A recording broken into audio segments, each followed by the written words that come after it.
All right, so my Filipino brothers and sisters have been asking me, Johnny, you got to start covering more of the Filipino fighters now that Pacquiao's retired.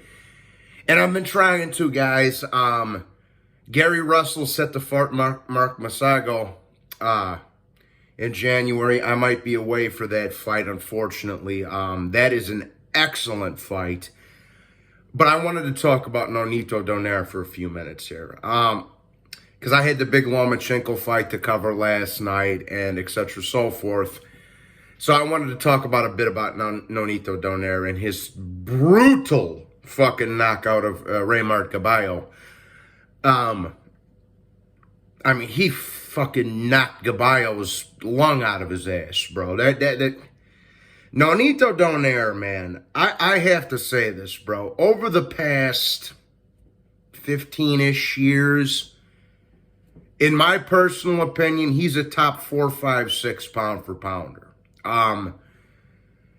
When he broke his own record and became the oldest bantamweight champion in boxing history after he knocked out Nordine Bali, which I predicted earlier this year, in my opinion, Nonito is still a top 10 pound for pounder. I don't think he ever left.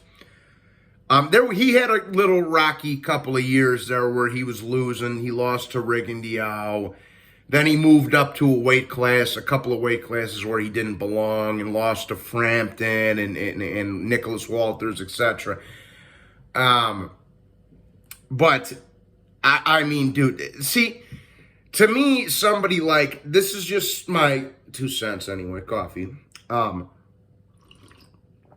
To me, somebody like Nonito Donaire, who's a 4-weight champion, who's had a legendary boxing career, who's still a champion as we speak, who's fighting dudes at or near the top of his weight class, gave Naoya Inoue, who we all know is one of the 3 or 4 best fighters in the sport, all he could handle at past his prime.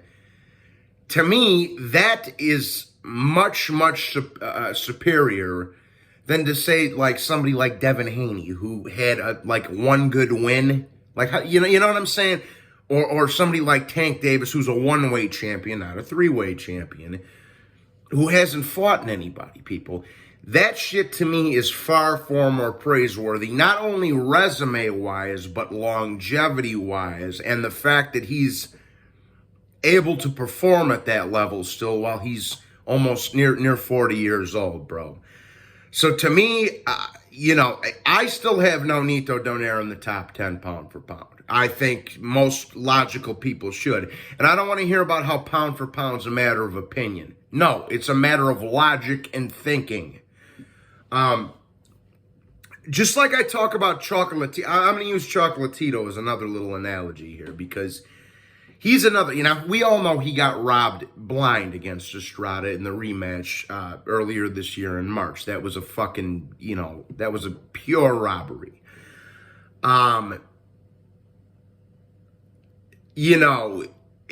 It just goes to show that these little dudes, Chocolatito, Nonito, Inoue, etc., them boys have to go above and beyond to get their just due and get their credit.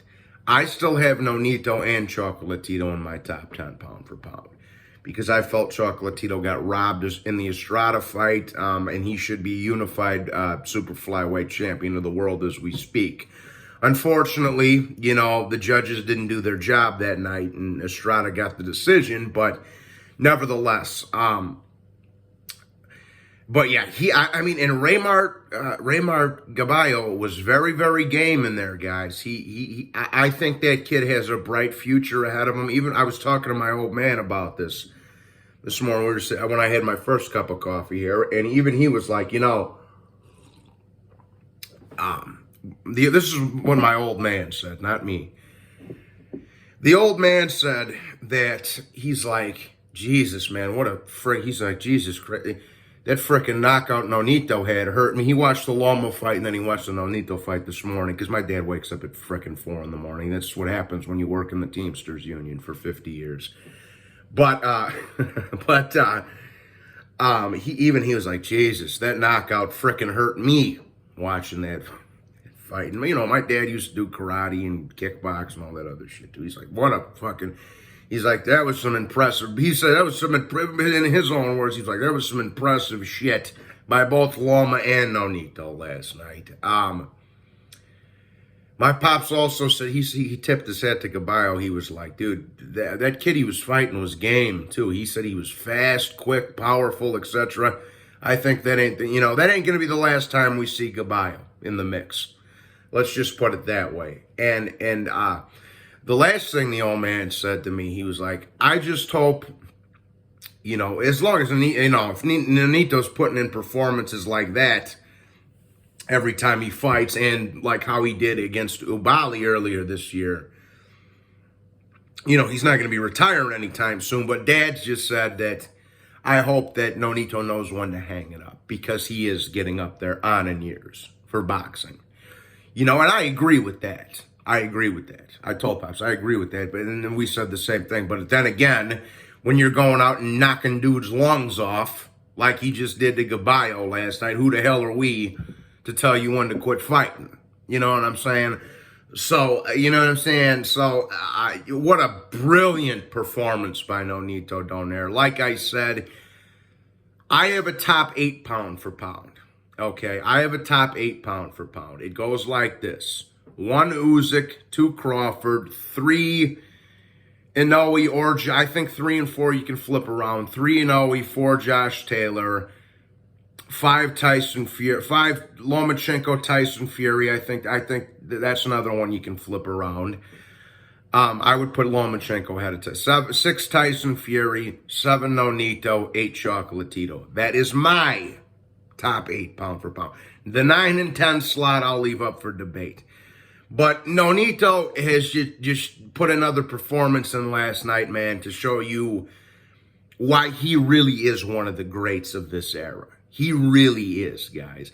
And I think that, because he was in his prime around the same time that Pacquiao was becoming the superstar, he kind of gets overshadowed by Pacquiao a little bit. And that's not nothing, not Pacquiao's fault or nothing.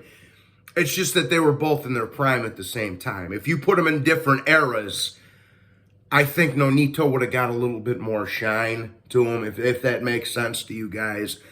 So, great. It's been a great year for Nonito Donaire. He frickin' became, knocked out Nordine Ubali, who is a very good fighter in my opinion.